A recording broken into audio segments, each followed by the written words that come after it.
Ó, tá aí a primeira lei da termodinâmica para sistemas.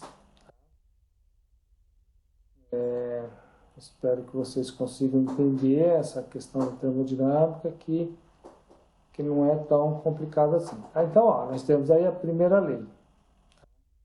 Ela pode ser dada para gases ideais ou para substância real, tá? Muitas vezes o pessoal chama de substância pura. Eu coloquei aqui real, tá? E os gases ideais, né, tem livros que trazem alguns gases na base mássica e outros na base molar. Tem livros que trazem só tabelas na base mássica. Então depende do autor aí que se trabalha, tá? O Shapiro traz nas duas bases, o Van Vale só traz na base mássica, ok? Tem um pequeno detalhe da questão de transformar de base mássica para molar, de molar para base mássica, tá? Não é tão complicado assim, não. Gases ideais, dá para usar as formas lá de gases ideais, beleza, algumas coisas. E substância real, a gente tem que usar umas tabelas aí para calcular o que a gente precisa. A primeira lei, está escrito lá que a gente quer a primeira lei para sistema, mas ó, ela existe uma divisão. Tem a primeira lei para sistema e para volume de controle, tá? Lembra que eu falei lá para vocês, ó, os conceitos iniciais? Existe o conceito de sistema e de volume de controle. Sistema é quando a massa não varia e, né, a região não é fixa. Lembra lá do conjunto cilindro-pistão. Quando é volume de controle, você tem vazão mássica, né, entrando e saindo dentro de uma região fixa. Por exemplo, um compressor, tá? Ou uma bomba d'água. Tá? Então, aí a gente trabalha com volume de controle. Ou, por exemplo, uma parte da tubulação, ok?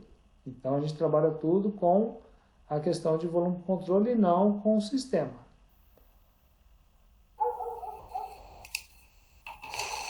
Bom, o que a primeira lei termodinâmica diz? Né? Que a variação de energia que entra no sistema na forma de calor menos a variação de energia que sai do sistema na forma de trabalho é igual à variação de energia do sistema. Então, o que ele quer dizer assim, ó, essa energia na forma que entra na forma de calor menos a energia que sai na forma de trabalho, ou de uma forma bem simplificada, calor menos trabalho é igual à variação de energia desse sistema. Tá? Então, é a primeira lei para o sistema, para um processo de 1 para 2. Então, isso aqui significa que é uma transferência de calor indo do estado 1 para o estado 2, é o trabalho realizado do estado 1 para o estado 2, e a variação de energia entre o estado 2, a variação de energia entre o estado 1 e 2. Tá? Então, vai ser a energia no ponto 2 menos a energia no ponto 1. Ok? Bom, vamos a alguns detalhes. Né? Peraí, senhor, volta lá rapidão, só um minuto só. Coisa rápida.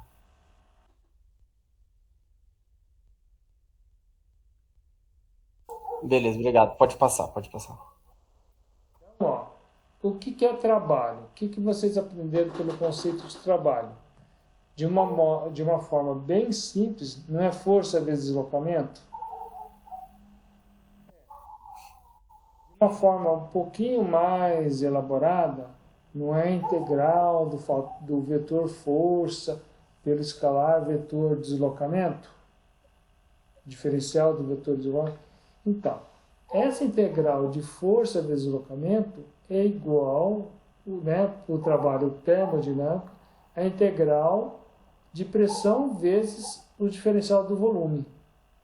Então, pressão vezes diferencial de volume para sistema é trabalho. Tendo um sistema, o trabalho realizado pelo sistema, ou seja, que o sistema desenvolve, ele é positivo. O trabalho realizado sobre o sistema é negativo. Por exemplo, né, quando você tem um conjunto cilindro-pistão, quando o pistão expande, o trabalho é positivo. Quando o pistão encolhe, quando ele é comprimido, o trabalho é negativo. Porque você tem que fazer força sobre o pistão para ele diminuir. no outro não, tá? Quando o pistão expande, ele naturalmente vai realizar trabalho, porque ele consegue, né, girar um eixo, alguma coisa assim. Caramba, professor, achei que era ao contrário. O que eu quero ao contrário? Que quando o pistão expandisse, tava fazendo o trabalho em cima do sistema porque tava empurrando o pistão para baixo. Ah, não, não. É que a gente está considerando o sistema o conjunto cilindro-pistão, entendeu? Ah, entendi. Entendeu?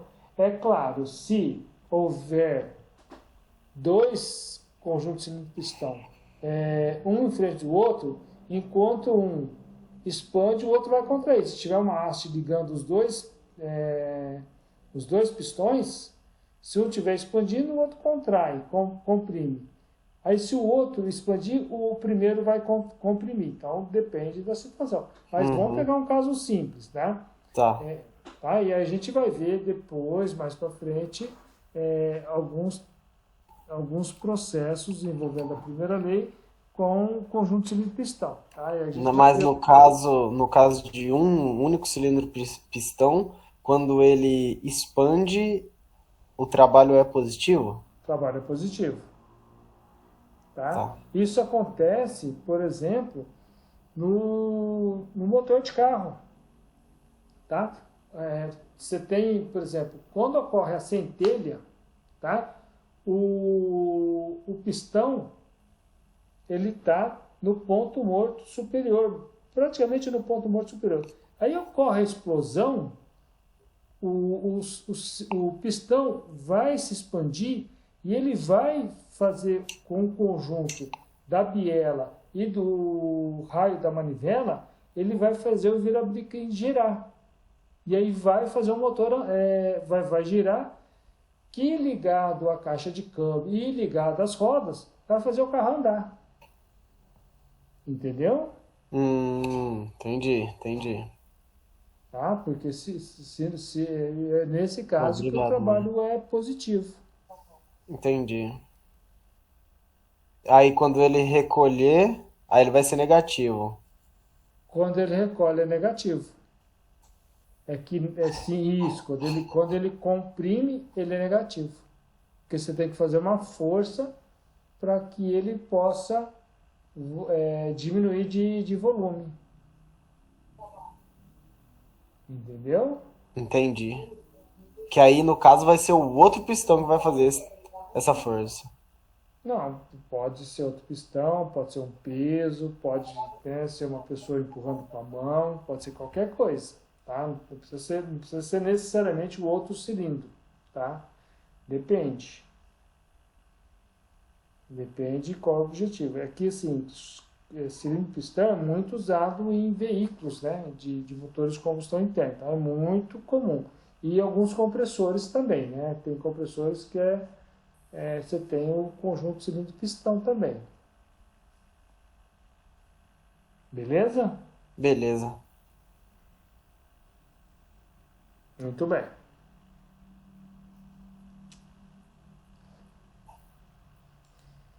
Ó, aqui, ó, quando a gente tem um gráfico da pressão em função do volume, tá? Vocês percebam que aqui nós temos no início, vamos supor que aqui seja o início, tá? Se o volume estiver aumentando de 0,01 para 0,08, a pressão vai cair de 4.000 para 500. Tá? Então, se for uma expansão, está indo daqui para cá. E aí, esse trabalho é positivo. Agora, se acontecer o contrário, tá? Se o início for aqui, por isso que eu não coloquei nada aqui, tá? Para poder explicar. Se o início estiver aqui e o final no 0,01, então no início a pressão é de 500, com volume de 0,08, vai ocorrer uma compressão em que o volume final vai ser 0,01, consequentemente a pressão vai ser 4.000. Tá? Esse processo de compressão, apesar da área estar sendo representada aqui do lado positivo, esse trabalho é negativo, trabalho de compressão. Tem que tomar cuidado com isso, viu, pessoal? Vocês têm que sempre verificar se está indo do volume menor para o volume maior ou do volume maior para o volume menor. Tá bom? Espero que tenha ficado claro isso para vocês. E aqui, Professor, sim, todos os casos de trabalho de compressão são negativos, então. sim, Porque tem que ter energia para conseguir comprimir o sistema, é isso? isso. Você tem que realizar trabalho sobre o sistema. Beleza, obrigado. Nós temos alguns processos, tá? Nós temos o processo politrópico. Eu estou chamando aqui esse NP de N de politrópico, tá? A maioria dos autores usa só N, mas às vezes esse N pode confundir com N número de mols, tá? Então, por isso que eu deixei. Então, P vezes V elevado a NP é uma constante, tá? Esse processo politrópico, ele pode ser utilizado para você fazer um ajuste de uma curva num processo de compressão, por exemplo, tá? Quando você quer usar propriedades constantes, né, no caso, a gente vai ver isso aí também. Processo isobárico, a pressão é constante. Esqueci de comentar. Nesse processo politrópico, né, depois eu falo do processo isobárico, o trabalho politrópico é o quê? É a integral de PDV. Quem é a pressão? É a constante dividido por esse V elevado a NP. Tá? Fazendo a integração disso, vai cair nessa equação aqui. P2 vezes V2 menos P1 vezes V1 sobre 1 menos NP. Tá? Eu esqueci de colocar aqui, mas essa equação numerador, ao invés de usar essa fórmula, tá? Se for um gás ideal, tá? Ao invés de usar P2 vezes V2 menos P1 vezes V1, você pode usar N, número de mols, vezes o R, tá? A constante universal dos gases, vezes a diferença de temperatura. Também dá para usar isso. Porque o que é o P2 vezes V2? É o N vezes o R barra vezes o T2. E aqui é o número de mols vezes o R barra, constante universal dos gases, vezes o T1. Também dá para substituir quando for gás ideal. Processo isobárico. Pressão é constante, ela não, né, ao longo de todo o processo.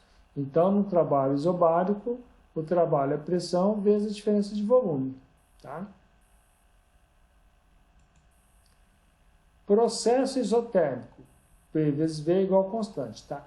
Na hora de integrar, o trabalho vai ser P1 vezes V1 vezes Ln de V2 sobre V1. Tá? Mesma coisa aqui, tá? P1 vezes V1 você pode substituir por nRT, já que no processo isotérmico a temperatura é constante. Tá? Essa equação aqui, ó, presta atenção, muita atenção. Essa equação só vale para gases ideais. Se for substância pura, como que resolve? De uma outra forma.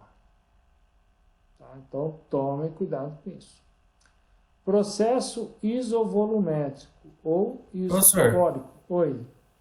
Exemplo de um gás ideal. Tipo, não tem a mistura, é isso? Não entendi. Um gás ideal? É igual você falou assim, essa fórmula é utilizada para gás ideal, certo? Trabalho isotérmico. Para gás ideal, isso. Tá, aí um exemplo de gás ideal. Eu acho que o ar pode ser considerado um gás ideal, não é? Ah, tá. Não há mistura, então. Não, não é isso. Você fala que tipo de mistura?